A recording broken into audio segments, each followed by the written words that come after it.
Alors, comme vous le voyez, aujourd'hui, on est le 9 septembre, ça fait 9/9. Et aujourd'hui, j'ai reçu un mail d'info de Ian White qui, justement, parlait un peu du chiffre 9 là, en numérologie. Et donc, j'ai un peu regardé. Alors, quand on a choisi la date avec Vincent, on n'a pas du tout pensé à la numérologie. Mais pour vous dire, je trouve que ça tombe assez bien. Le nombre 9 est la marque de l'accomplissement final, de l'universel. Il permet d'ouvrir les horizons et d'élever les consciences. Il est l'amour et le positif associé à une personnalité. Il est idéaliste et a le sens de l'absolu. Et on a trouvé que c'était sympa de lire ce petit texte en commençant justement notre présentation PowerPoint. Le Mais hasard fait bien les choses, semble-t-il. Mm. c'est aussi important, il paraît. Et oui, Oui, et c'est pas seulement le 9/9, c'est le 9/9/2025. Donc ah, qui est 2 plus neuf. 2 plus 5, ça fait Oui, 9. c'est ça. Et Exact, ça fait 3 9 et 9 fois Ça fait 3 3 fois 25, 9. ça refait 9. exactement. Ouh là là. Voilà. D'accord. Eh bien. Heureusement, on est là. Ah, ah, bah, Exactement, exactement. exactement. Exactement. Et merci pour tous ces apports. Ouais. Donc c'est pour ça, aujourd'hui, tout le monde était présent, mais ponctuellement, c'est parce qu'il y avait quelque chose quand même avec le 999. Donc sur le thème de l'abondance et la plénitude, et un sous-titre, l'abondance, une nouvelle vision de la vie. Alors, comme toujours, on essaye d'essayer de reprendre, de bien revenir aux racines. Alors, selon le petit Robert, abondance, c'est grande quantité ou quantité supérieure aux besoins. Et donc, ce qui est disponible en très grande quantité. Donc, voilà de quoi nous allons parler un peu aujourd'hui, de l'abondance ou de la plénitude. Et pour commencer tout de suite avec les fleurs, une fleur qui semble tout à fait dans le, dans le thème, la monnaie du pape, qui est un élixir qui va nous permettre donc de prendre conscience, de modifier les attitudes qui limitent la prospérité, la capacité à recevoir, la confiance en l'abondance de l'univers, ce qui va nous Hmm. permettre donc de pouvoir découvrir ce qui bloque l'énergie créatrice et sera un élixir que nous pourrons recommander pour les personnes qui ont peur du succès.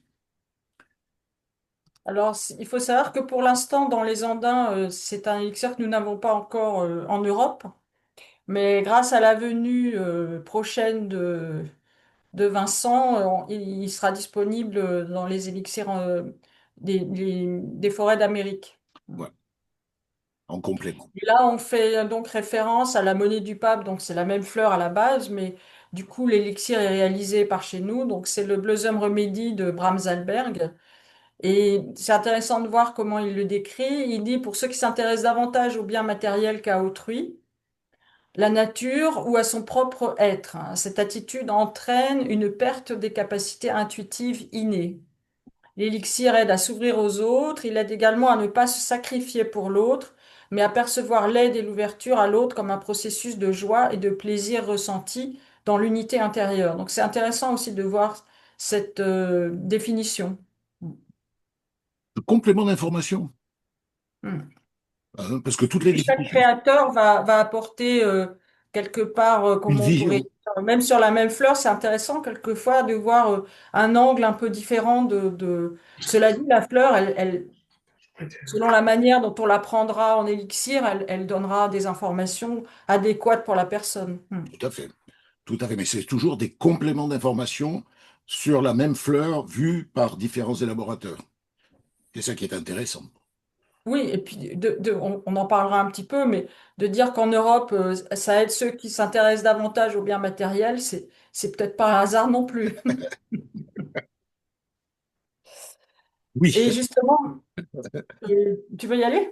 non, vas-y, vas-y, les peuples Et donc premiers. justement, quand on a commencé à préparer ça ensemble, à réfléchir un peu sur cette thématique, Vincent et moi, on s'est vraiment dit, ce message des peuples premiers à l'heure actuelle, il est vraiment d'actualité. Alors, il ne s'agit pas de le prendre au pied de la lettre et de partir à taper sur le tambour ou je ne sais pas quoi, même si j'ai rien contre les tambours du tout.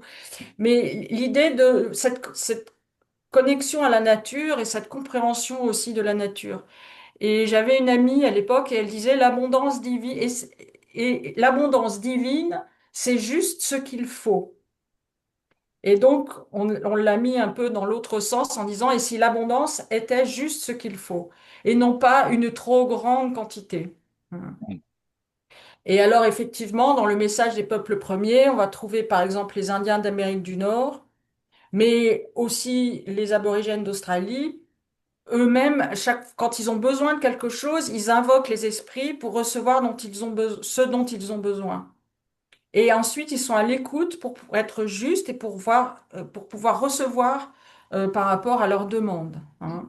Et moi, j'avais entendu une histoire, alors je ne peux pas vous garantir que c'est vrai à 100%, mais en tant qu'histoire, j'aime bien. Quand certains Indiens voulaient manger, ils faisaient une demande, notamment au bison, et il y avait un bison quelque part qui acceptait de se sacrifier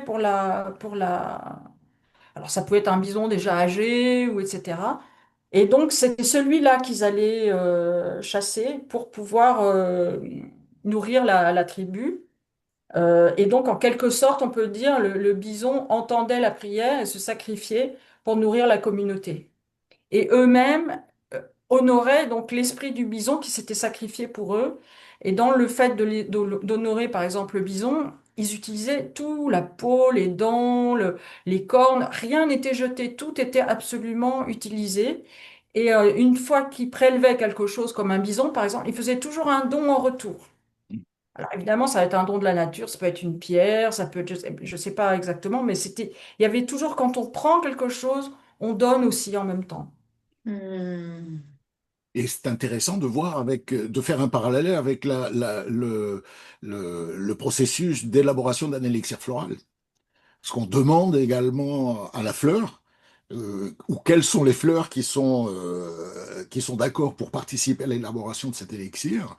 Et c'est un processus où on demande, la nature donne. Il y a des fleurs qui ne veulent pas, hein, et participer à l'élaboration d'un élixir. Et donc, on va chercher d'autres fleurs. Et puis après, on refait don, bien entendu, à la terre, une fois qu'on a terminé l'élaboration d'un élixir. Donc, on essaye de maintenir cette même communion avec la nature.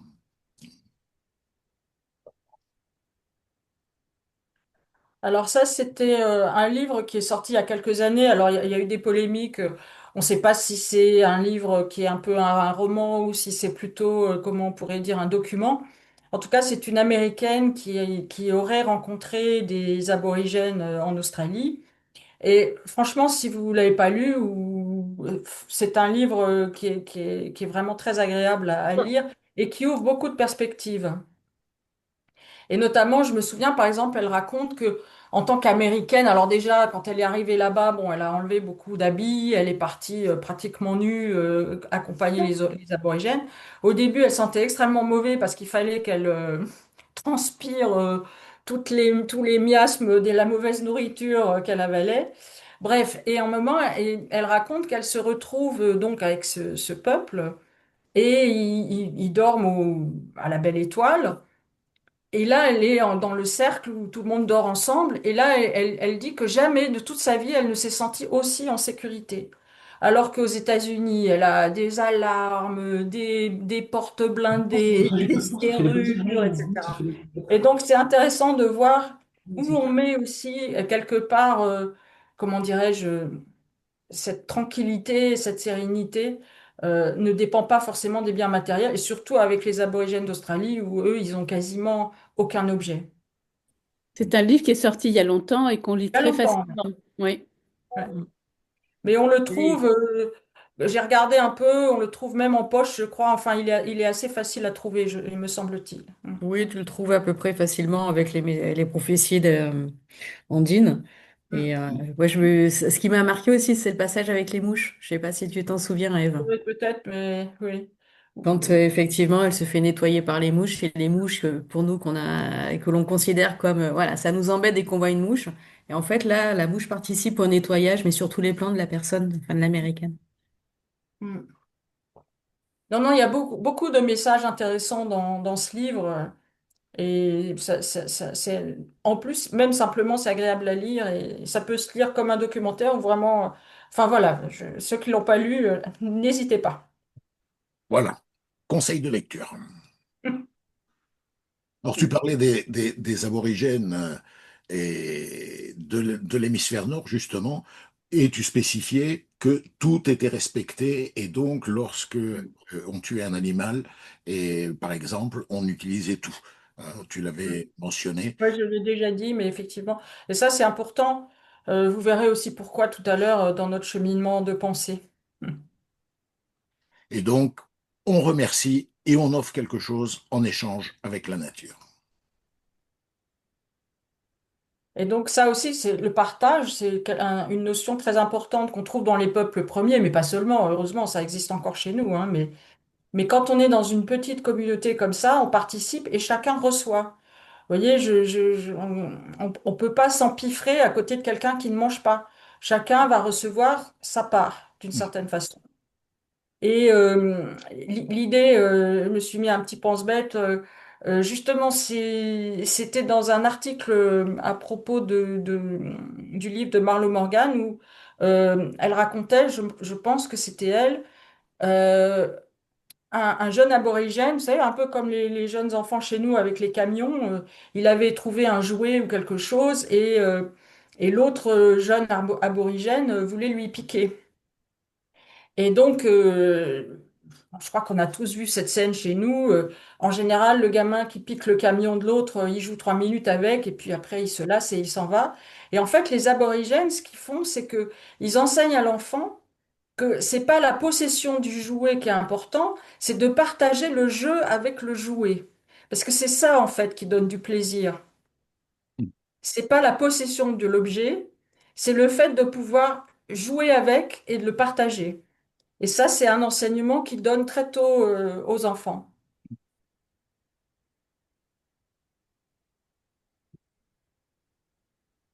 Et donc, dans le processus, il faut commencer à lâcher, à faire venir cette fluidité que va nous apporter, par exemple, Rockwater de chez Bach, Mm. qui va nous apporter donc la capacité de quitter ces schémas de privation, les schémas de rigidité, de discipline, etc., et qui va être bien entendu adapté aux personnes qui sont très strictes, caractère rigide, avides de perfection et souvent d'une stricte moralité et qui ont un tempérament idéaliste. Donc on va commencer à lâcher prise, on va commencer à favoriser la fluidité pour accepter le flux et le reflux des énergies, de ce qui se offre à nous et de l'impermanence. Et ça, c'est une phrase de Ève, C'est la seule l'impermanence. permanence. Oh, c'est au moins Bouddha qui a sorti ça, je pense. Et il y a quelqu'un qui a C'est des un, gros. c'est un enseignement du bouddhiste, hein. La permanence est la seule permanence. Ouais. Et Et en donc, fait, ça nous... Pardon, vas-y, non, non, excuse-moi. vas-y, vas-y, vas-y. Et en fait, l'idée, c'est que si on lâche et qu'on est dans la fluidité, on donne, on reçoit, on donne, et en fait, ça circule, Hum. hein, au lieu de bloquer. Donc, très important, de toute façon, au niveau de la thérapie en elle-même, et l'utilisation de cet élixir de Rockwater. Mais également chez Alaskan, Voilà, alors il y a un élixir assez incroyable que Steve Johnson a réussi à faire, s'appelle Tidal Forces en anglais et Force de la marée si vous traduisez en français. Et donc ils avaient posé un bol d'eau sur les rochers en bas, là vous voyez sur la photo. Et normalement ils avaient bien vérifié que le bol était au-dessus de la ligne de la marée. Et en fait, quand ils sont venus le rechercher le lendemain, plus de bol. Le bol avait disparu. Bon, ils se sont dit, pas de bol, hein. Donc pas de bol. voilà. Et ils sont laissés. Et il y avait une personne qui préparait l'élixir aussi avec lui. Et puis, je sais pas, quelques temps plus tard, elle est allée se promener là, mais comme ça, hein, pour aller se balader. Et qu'est-ce qu'elle voit? Le bol. flottant, avec l'eau de l'élixir qui devait se faire, qui flottait comme ça. Et la mer l'a ramené, et il y avait presque pas d'eau de mer dedans. Et donc, comme disait Steve, avec un petit sourire, je suis pas sûre de pouvoir le refaire. Et puis bon, maintenant, il nous regarde de là-haut.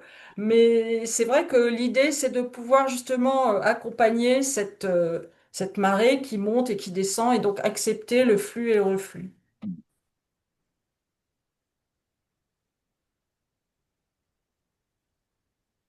Et dans sa gamme, puisqu'on parle de Steve, il y a un élixir qu'il a appelé Rock Spring ou source d'eau de roche.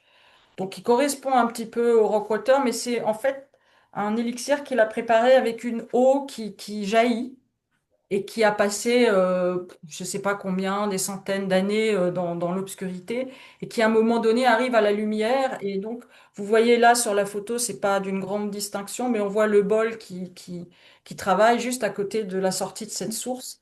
Et ça, c'est vraiment un peu, comme on pourrait dire, le miracle. On n'osait plus y croire et tout d'un coup, la lumière arrive.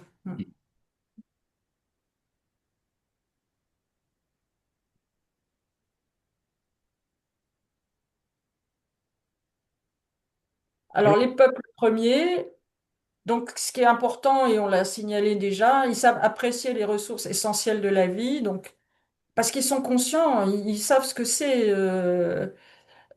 Comme c'est pas forcément ils sont plus proches de la création de ce qui fait la nourriture, etc. Et donc ils ont la conscience de tout ça, et donc ils ont un grand respect pour l'eau, la terre, l'air et les relations. Et donc on pourrait dire ils ont une juste valeur, ils accordent une juste valeur à ces choses-là. Donc ils éprouvent du respect et de la gratitude pour tout ce qui nous soutient. Si vous regardez chez nous, par exemple, quelquefois, les personnes les moins bien payées, c'est celles qui produisent les choses qui nous permettent de vivre, hein. Si on regarde, hein. Voilà, et comme ils observent la nature depuis des générations, et eux se considèrent comme une partie du tout et non comme extérieurs à la nature, hein. Et donc, ce qu'ils font à la nature, d'une certaine façon, on peut dire que c'est à eux qu'ils le font. Ils ont cette conscience qu'on fait partie du tout. Hmm. Et que si on fait du mal, entre guillemets, à la nature, bah, quelque part, on se fait du mal à soi-même, hein. Petit à petit, en Occident, on commence à le comprendre. oui, avec quelques difficultés quand même, hein.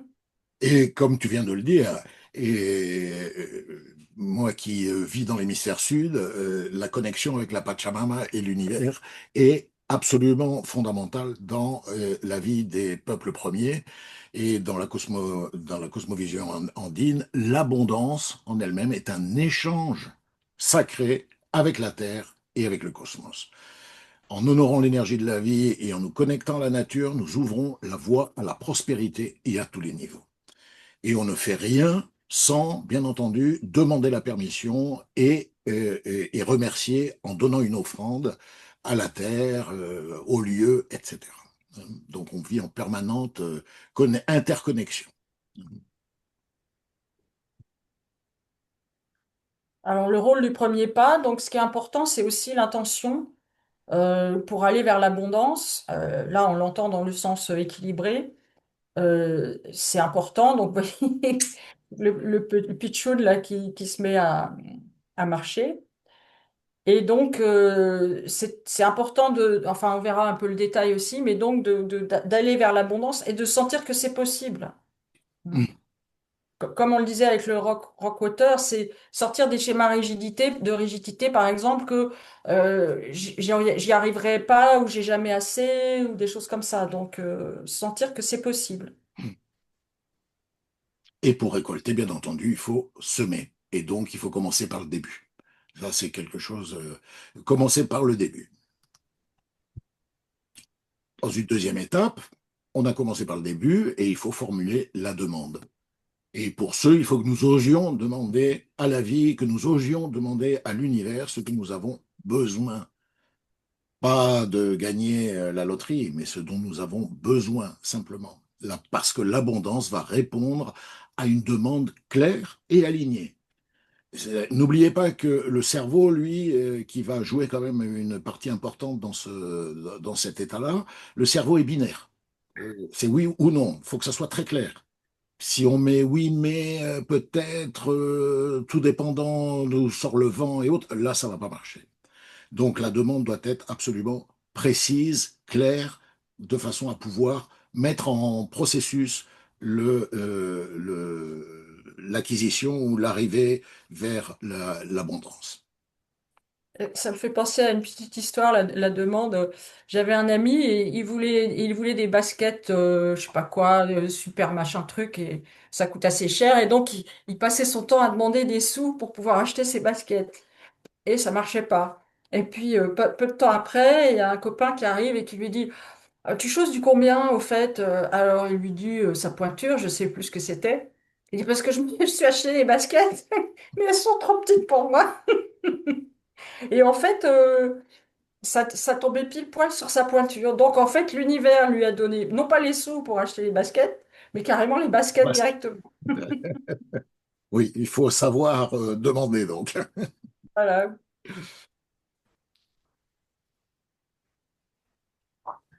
Donc là, c'est l'idée de la prière. Là, on fait référence, vous savez, à la devise des alcooliques anonymes. Donc, mon Dieu, donne-moi la sérénité d'accepter les choses que je ne peux pas changer, le courage de changer les choses que je peux, et la sagesse d'en connaître la différence. Et c'est pas valable que pour les personnes qui ont des problèmes de dépendance alcoolique, hein. Simplement une ouverture et un exemple. Euh, Et fondamental, gratitude et reconnaissance. Savoir recevoir et savoir partager. N'oublions pas que la gratitude, considérer la gratitude comme la clé qui va nous ouvrir vers cet nouvel espace et surtout avoir la simplicité de reconnaître les cadeaux visibles, bien entendu, et également la quantité extraordinaire de cadeaux invisibles que nous recevons et donc petit à petit commencer à en prendre conscience. Et là, je fais une petite allusion. J'avais un ami qui était comme astrologue.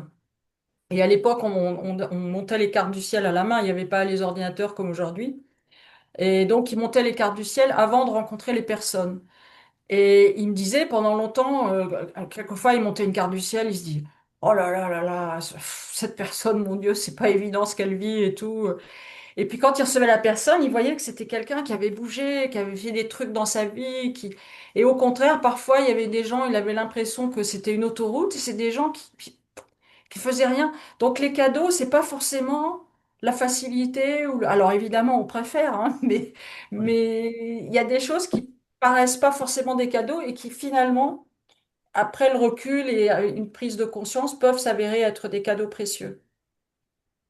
Et c'est l'intérêt, entre autres, de la thérapie florale. Les élixirs floraux, n'oubliez pas, sont des gouttes de conscience liquide. Donc être en état de conscience, se rendre compte. Petit à petit, c'est un exercice que l'on peut pratiquer et les élixirs floraux sont géniaux dans ce sens-là. Alors on souligne aussi le fait de ne rien gâcher, savoir utiliser et réutiliser. Alors bon, Vincent nous avait mis quelques petites blagues, mais voyez par exemple, ça c'est incroyable. Un poisson sur trois est pêché pour rien, ça veut dire il est rejeté ou jeté ou il finit même pas en nourriture pour animaux, quoi. C'est épouvantable. Donc il y a quand même quelque chose dans notre système qui demande à peut-être un peu plus de respect. Et là, ça nous touche particulièrement dans le désert le plus aride du monde, le désert qui est au nord du Chili, le désert de Atacama. Vous en avez peut-être entendu parler. Et où on voit des kilomètres de vêtements. Et puis là, vous avez la photo, c'est les prix est en dollars. Donc, c'est pas des vêtements qui sont de nous, du Chili. C'est des vêtements qui sont importés pour être jetés.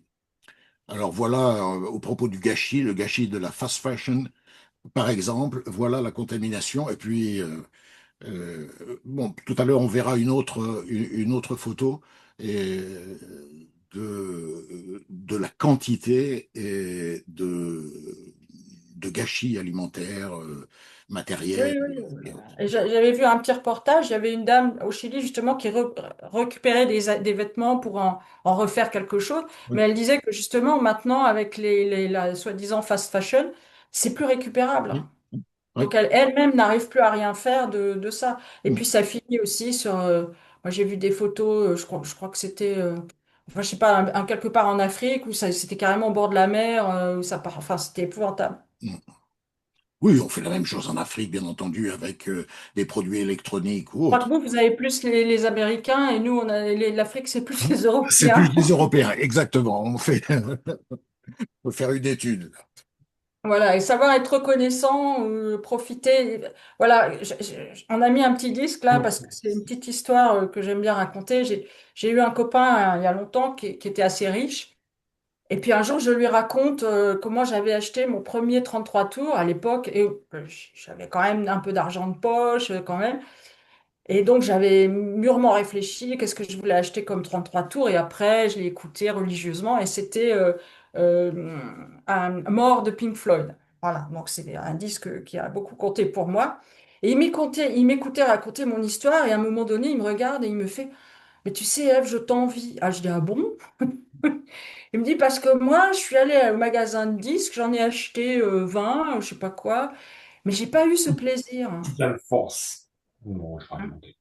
Voilà. Parce que, alors il en avait plein, mais du coup, il y avait pas, d'abord, il n'a pas vraiment choisi, puisqu'il n'était pas obligé de choisir, puisqu'il pouvait en prendre je sais pas combien. Et puis après, ils sont restés sur son étagère. Je dis pas qu'il les a pas écoutés et qu'il aimait pas la musique, mais il n'y avait pas ce plaisir. Mon premier 33 tours. Savoir justement donc être reconnaissant et pouvoir donc bien profiter de chaque geste que l'on fait Et le reconnaître. et le reconnaître. Ouais, c'est fini, quoi, putain. Il y a quelqu'un qui a un micro ouvert. Merci de S'il vous pouvoir le plaît. fermer.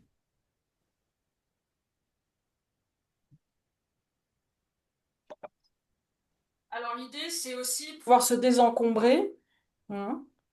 Dans tous les sens du terme, aussi bien matériellement qu'émotionnellement. Alors là, évidemment, le travail, c'est pas un joli mot, mais l'aide des élixirs floraux pour épurer un peu tout notre émotionnel, nous aider à poser une demande juste, et pouvoir entendre les réponses et pouvoir effectivement éprouver cette reconnaissance.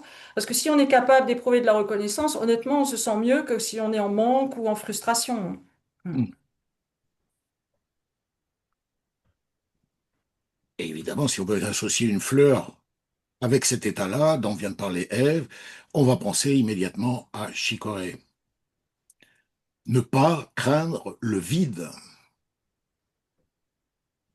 Et c'est donc une fleur qui va nous aider à combler nos vides intérieurs, sans avoir besoin de voir les satisfaire par un apport extérieur. Et en fait, tout simplement, ressentir l'amour en soi et ne pas avoir un amour qui soit conditionné par un amour conditionnel, disons. Hmm. Donc cette magnifique fleur pour nous aider à combler nos vides intérieurs. Et ça nous permettra d'éviter de les remplir avec de la matière extérieure. Oui, et qui ne nous satisfait jamais vraiment de toute façon. Bien sûr, Hmm. bien sûr. Voilà, ça c'était l'autre photo dont je vous parlais. Se désencombrer, alors c'est très bien, bien entendu, mais se désencombrer, c'est pas envoyer notre poubelle chez le voisin. Donc la même Bien chose sûr. que tout à l'heure, vous avez, là c'est une photo satellitale. Donc, vous voyez à peu près la quantité de kilomètres carrés occupés par des tonnes et des mètres d'altitude de vieux vêtements. Voilà ce que nous avons. Et parfois, c'est des vêtements qui n'ont même pas été portés. Qui n'ont même pas été portés. Tout à fait. Voilà. Mais dans notre civilisation actuelle, la mode et autres, clac, ça part à la poubelle et quand personne n'en veut, ben, on l'envoie dans des pays sous-développés. Comme ça, ça se voit moins. Alors, je crois qu'il y a quand même des pays d'Afrique maintenant qui refusent de recevoir les poubelles. Ça, c'est important. Oui, mais pour être bien sincère, Ève, le Chili n'accepte pas les poubelles non plus. Mais Ouais, elles arrivent quand même et elles sont quand même jetées dans le désert. Donc, d'accord. voilà. Il y a quelqu'un qui doit gagner quelque Ah, chose. amène-moi le café, tu sais. Voici, amène-moi le café, tu sais. Merci d'éteindre les micros, s'il vous plaît. Mm. Alors, on Bon, parle de l'abondance et on va voir donc certains symboles. Bien entendu, de façon générale, on parle du riz comme symbole universel de prospérité. Mais un autre symbole merveilleux, c'est le sourire. C'est une énergie contagieuse. C'est une énergie qui, en plus, va créer des liens. Et un autre symbole de l'abondance, on pourrait parler donc du partage. Parce qu'on peut multiplier en donnant. Il y a quelqu'un qui a déjà multiplié beaucoup de choses il y a 2000 et des années, et il donnait justement, je crois que c'était des pains, des poissons, Des pains. des pains, voilà. Et le sourire, en plus, c'est vraiment gratuit. Et exactement, ça ne coûte rien et ça peut rapporter gros, il me semble. Hein. Donc, tu as tout à fait raison. Le sourire, ne l'oublions pas, et on va revenir également sur le sourire. Alors, sur ces symboliques, on peut parler d'un élixir de papillon qui est justement donc sur l'abondance et la prospérité et qui va pouvoir donc nous permettre d'atteindre les situations de prospérité et d'abondance en permettant justement que cette énergie vienne vers nous au lieu de croire que nous devons la poursuivre en pensant qu'elle essaye de nous échapper. C'est un élixir donc qui va nous permettre d'être ouverts et d'être confiants dans les énergies qui régissent notre développement sans amertume, sans ressentiment. Et un autre élixir, l'Egmarine rayé, qui est un élixir de lâcher prise, un élixir de renouveau, et donc un élixir d'abondance qui va nous permettre d'apprendre à lâcher tout ce qui est ancien et afin que le nouveau puisse entrer. C'est un peu comme le désencombrement dont on parlait il y a quelques diapositives. C'est un élixir également qui va nous permettre de lâcher ce qui ne nous sert plus et qui ne nous empêche dans notre chemin d'évolution. Il va libérer le chemin pour que puisse entrer l'abondance, la croissance et surtout l'expansion de notre être. Donc, comme disait Véronique, rire, pardon. rire, sourire et partager, c'est gratuit. Ève, Oui, oui. Et alors, ça, c'est quelque chose qui m'avait frappé, mais d'après une information donc, que j'ai essayé de retrouver dans la presse, nous ne ririons plus que 2 minutes par jour. Et encore, des fois, bon. Alors que on s'est esclaffé 6 minutes en 1983 et jusqu'à 20 minutes en 1939. Alors bon, c'est difficile à prouver, mais on rit de moins en moins. Mm. Mm. Et le sourire s'entend aussi dans la voix au téléphone. oui, Oui, oui, tout à oui, oui. fait, Mm. tout à fait, tout à fait. Et donc, dans cet article, ils disaient devant l'impossibilité de sourcer ces chiffres qui circulent, ils ont interrogé certains spécialistes et ils disent ils ne sont pas du tout surpris par cette érosion de l'hilarité. Voilà, donc même s'il y a beaucoup de rire en ce moment avec le stand-up, etc., mais ils expliquent beaucoup de choses, notamment par le fait de chacun pour soi. On est de plus en plus dans des petites cases et justement, il n'y a plus forcément ce partage. Moi, je me souviens d'avoir été dans des films où rien que le fait que les autres rient, ça nous fait rire. Enfin, je veux dire, on est emporté par le rire et franchement, du coup, c'est beaucoup plus amusant de rire à plusieurs que c'est plus difficile de rire tout seul dans son coin. Oui, c'est pas très drôle de rire tout seul, oui. Non, non, non. Et alors, j'ai vu il y a très longtemps, ça c'est un des premiers films ethnographiques qui avait été fait, qui s'appelait Nanook l'Esquimau. Et j'ai été frappée, entre autres, parce qu'ils jouent. Alors, ils vivent quand même dans des conditions. Ça, c'est un film qui a été fait tout à fait au début du XXe siècle. Donc, vous imaginez, ça a plus de 100 ans. Et ce sont des gens qui rient tout, pas tout le temps, mais essentiellement. Et on les voyait rire. Ils riaient, riaient, riaient. Oui, il y a le yoga du rire, bien sûr, ça, c'est des choses importantes. Mais à l'époque, il n'y avait pas besoin d'aller faire des cours. On riait ensemble. Et j'ai vu un reportage une fois par Nicolas Hulot qui a pu aller voir un peuple premier dans un coin très perdu d'Amérique en Amazonie. Et c'est pareil, c'est des gens, ils rient. La moitié du film, ils riaient. On doit revenir à nos Donc sources. aussi un petit message des peuples Oui, premiers. Sachez rire. on doit revenir un peu vers nos sources, hein. Ouais. Ben, c'est un peu ce que tu disais, 80-90% des rires qui surgissent dans une conversation suivent des propos banals, nullement humoristiques, et 300 à 400 éclats de rire quotidiens pour un enfant, l'adulte, quant à lui, ne rirait pas plus de 10 à 15 fois par jour, contre 300 à 400. Donc c'est vrai, plus on vieillit, moins on rigole. Donc Mm. on peut faire une cure de rajeunissement en recommençant à découvrir les bienfaits du rire. Mm. Et à partir de 23 ans, la fréquence des rires et sourires décroît nettement. Et selon une enquête, voilà, tu parlais des recherches de Voilà. l'université, c'est l'université de Stanford, selon une enquête menée auprès de 1,4 million de personnes dans 166 pays. Donc, essayons de revenir à avant nos 23 ans. Dans les élixirs floraux, vous connaissez bien entendu Zinnia, hein, l'élixir de la joie, l'élixir de l'humour, l'élixir de l'enfant intérieur, qui, lui, va permettre justement de favoriser le rire profond, ce rire qui vient depuis le ventre, hein, et qui nous reconnecte avec l'enfant intérieur. Et puis, il y a un autre élixir dans les Andins. Attends, juste sur Zina, j'ai une petite histoire qui est Oui, mignonne. J'avais une amie qui était une femme célibataire, enfin une mère célibataire, pardon, et donc elle travaillait, elle rentrait le soir et son gamin lui sautait dessus parce qu'il voulait jouer avec elle et elle était crevée, elle en avait marre, elle en pouvait plus. Alors elle se forçait à jouer un peu, mais bon.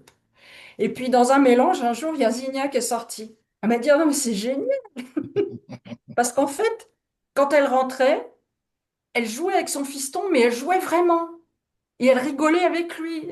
Et du coup, il était content, 5 ou 10 minutes, ça lui suffisait. Après, elle pouvait faire le dîner, tout ça. Mais elle dit, mais avant, je me rends compte, avant, ça me cassait les pieds de jouer avec lui. Donc, je le faisais un peu comme ça. Bah, du coup, le gamin était pas, comment dire, ça le nourrissait pas, quoi. Alors que 5 minutes où il pouvait jouer vraiment et rigoler. Et puis après, elle pouvait faire ses tâches de maman. Donc, c'est oui, vraiment un exercice précieux, hein. c'est fondamental. Personnellement, c'est un élixir en thérapie, c'est un élixir fondamental. Mm. Il faut arrêter de nous croire, de nous croire trop au sérieux. La vie, quand même, elle est vraiment, elle est improbable. Franchement, il y a des fois, je suis à des endroits, jamais de ma vie, je me serais imaginé y être. Il y a quelques années, je regardais Pékin Express, il y avait une saison qui se passait en Mongolie. Comme tu peux le voir, tu as vu, je suis en Mongolie, là. C'est La quelqu'un journée d'hier, en fait, on est vraiment pas mal, là. Qui, qui, Là, tu vas qui, presque atteindre qui ton quota de parle? calories. Bon, on est à 50 calories près, c'est pas très, très, très grave. Là, Qui est en train de parler, s'il vous plaît? C'est Véro Montiel. Est-ce que tu peux couper le micro, Véro Montiel, s'il te plaît? Ah, mince. Je voulais juste raconter, j'étais à un colloque en cancérologie. J'ai oublié comment ce dispositif s'appelle, mais il y a un truc que tu mets autour du cou et tu appuies et ça fait ça rigole. Donc c'est utilisé en thérapie et je ne pourrais pas laisser. Et je dis, mais l'élixir floral de Zinnia au copieux, ça se fait le même effet. Chut, c'était pas très Exactement. content. Ça, c'est pas mal alors. C'était à Dunkerque. Après, on a discuté. Je dis, écoute, moi, mettre une petite machine et avoir un sourire, un rire artificiel, Ouais, ça me donne rien. Je trouve que c'est mieux de prendre quelques gouttes ou rire. Regarder avec un grand sourire la personne, ça apporte le même effet. exactement. Mais Exactement. c'est fou. Non, mais c'est pour ça, Zinnia, je trouve, dans tous les flacons, on va mettre du Zinnia pour nous alléger tous et être un petit peu moins malade, ou si on est malade déjà, de pouvoir nous guérir le plus vite possible.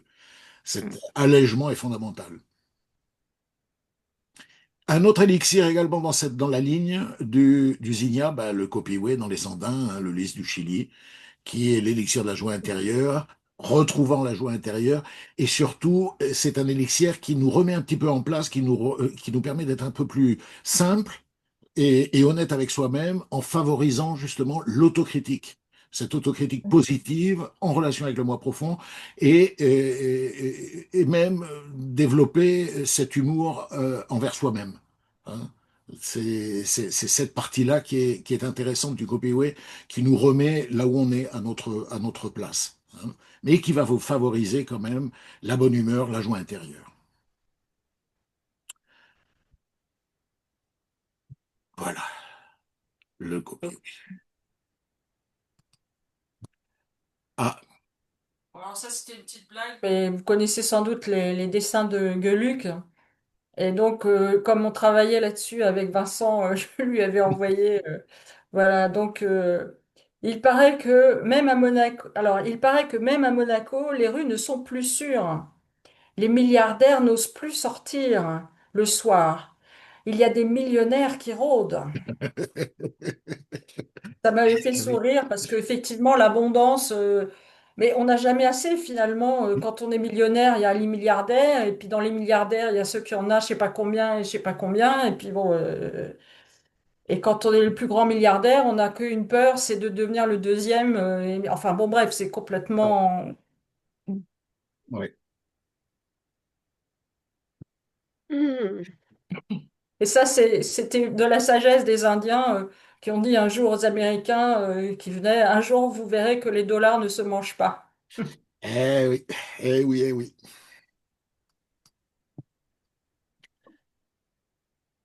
Alors là, c'est une petite proposition. Donc, c'est volontairement un peu, comment dirais-je, euh, poil à gratter. Donc, le droit d'obéir et le devoir de liberté. Alors, il faut un peu l'expliquer, hein, mais le droit d'obéir, quand on est et qu'on s'incarne, on a le droit d'obéir aux lois cosmiques qui gouvernent la nature, l'attraction terrestre. On peut manger, on digère, on se rend pas compte tout ce qu'il faut pour qu'on arrive, le métabolisme, les plantes qui poussent, etc., etc. Pour qu'on arrive à vivre une vie d'humain, il y a quand même beaucoup, beaucoup, beaucoup de données. Rien que les connexions dans le cerveau, enfin, j'en passe et des meilleurs. Donc tout ça, ça nous est donné. On a le droit d'obéir à ces lois qui sont là. Et ces lois qui sont là pour nous, nous incitent au devoir de liberté. Ça veut dire de vraiment utiliser ce droit d'obéir à toutes ces lois pour devenir qui nous sommes. Hein. Un droit devoir de liberté ou de créativité, voilà. Et on pourrait le dire un peu autrement aussi, comme le dirait Nietzsche, devenir qui nous sommes. Ou on peut faire référence au docteur Bach qui dit la vie terrestre, c'est un peu comme une journée d'école pour pouvoir apprendre. Alors pas apprendre des mathématiques, même si ça peut être utile, mais apprendre l'humanité, on pourrait dire. Hein. Et, et voilà. Et donc, et de pouvoir être et incarner cet être unique que nous sommes pour apporter notre couleur particulière à l'ensemble. Et ça, c'est important. Parce que si vous regardez, il n'y a pas deux personnes pareilles. Et même les jumeaux ne sont pas pareils. Donc si on nous a, enfin si on nous a fait, je dis pas, mais si tout le monde est différent, c'est pas pour qu'on soit tous pareils, a priori, j'imagine. Je pense que tu es dans le vrai. Merci. Justement, passer de la rareté à l'abondance, passer d'un monde de compétition à un monde de collaboration. Il faut changer le paradigme. Voilà comment faire l'ouverture vers la plénitude et vers l'abondance. L'abondance est là, mais nous vivons très souvent dans une mentalité de rareté. Et nous pouvons arriver à l'abondance grâce à la collaboration et non pas à la compétition de celui qui gagnera plus de dollars parce qu'à la fin, on sait maintenant que les dollars ne se mangent pas. Et bien entendu, comme on l'a dit, nous sommes tous liés. On l'a dit plusieurs fois déjà. C'est pas une diapositive nouvelle dans nos webinaires. Voilà, de comprendre cette espèce de toile ou de réseau et qui fait que finalement tout ça fonctionne ensemble. et que chacun a sa partie. Chaque être qui est là a son importance. Je ne sais plus qui parlait des mouches, que tout d'un coup les mouches, chez nous on les chasse, ben, les aborigènes ils savent que ça nettoie. Les vers, les condors, tous les êtres qui sont sur cette planète ont une importance ou un rôle à jouer. Et nous aussi. Et nous aussi. Et nous aussi, ne l'oublions pas. Alors ça c'est une jolie photo que j'aime bien. C'était une fabrication du lotier corniculé dans une éclaircie à Autran. Oui. Et les belles mains que vous voyez, ce sont les mains de Gabriel.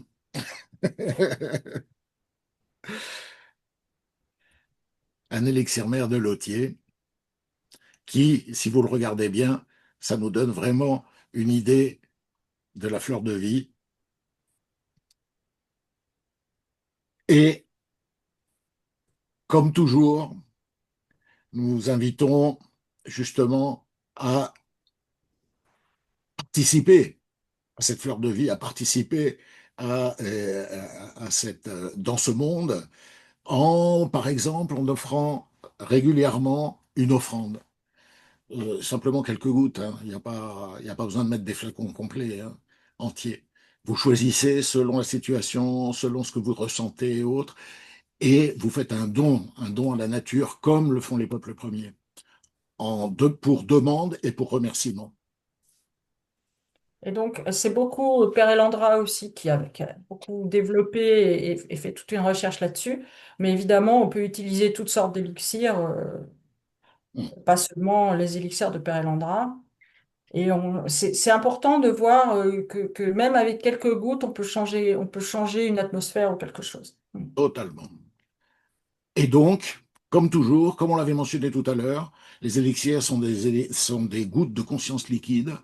Et donc, n'oublions pas d'être justement dans cet état de conscience et participons, parce que nous sommes de toute façon, nous participons déjà, mais soyons conscients que nous participons dans cet égrégore et que cet égrégore soit un égrégore de bienveillance.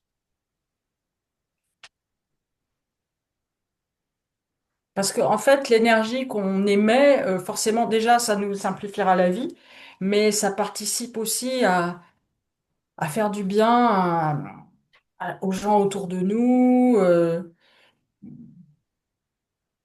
Vous voyez, c'est aussi une petite histoire, mais j'avais un petit beau-frère qui était assez jeune et il était venu me visiter à Strasbourg. À l'époque, j'habitais encore là-bas. Et il y a un type qui l'attaque avec un couteau. Et mon petit beau-frère, il était tellement obnubilé, il était gentil, il était costaud un peu, mais il était surtout très gentil. Et il était tellement obnubilé par arriver à trouver mon adresse qu'il dit au gars, oh, excusez-moi, je cherche cette adresse, ça vous dirait pas quelque chose? Et l'autre, il était là avec son couteau. Il fait, ben, si, je sais où c'est. Alors, il a rangé le couteau et il a amené le petit beau-frère. Pourquoi? Oui, Parce qu'il n'a pas répondu de manière agressive, en fait. Il est resté, bon, alors c'est vrai, il était obnubilé, il ne trouvait pas. Mais je trouve que c'est un exemple, on ne se rend pas compte à quel point on a la capacité de changer quelquefois les choses. tout à fait, tout à fait. Regardez ces fleurs, comment nos élixirs ont cette capacité justement de guérir. Donc, on a la capacité. Un cadeau. Et un peu de pub, hein, quand même. Bah oui, quand même.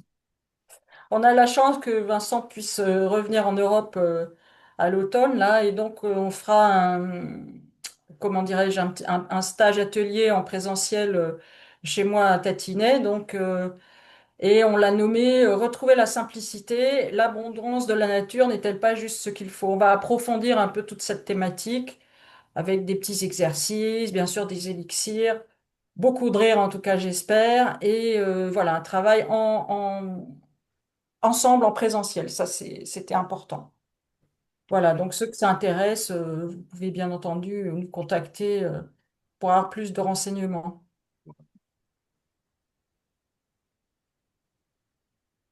Alors là, c'est pour toi la conclusion. Oui, en fait, c'est tout simple. Tu parlais de des mathématiques tout à l'heure. L'abondance, qu'est-ce que c'est? C'est la gratitude, plus le partage, plus l'ouverture. Et ce qui est fondamental pour l'abondance, c'est la pratique quotidienne. La pratique quotidienne de quoi? Du sourire, de savoir remercier et de savoir donner. Et bien entendu, si je sais donner, je saurai recevoir. Hein.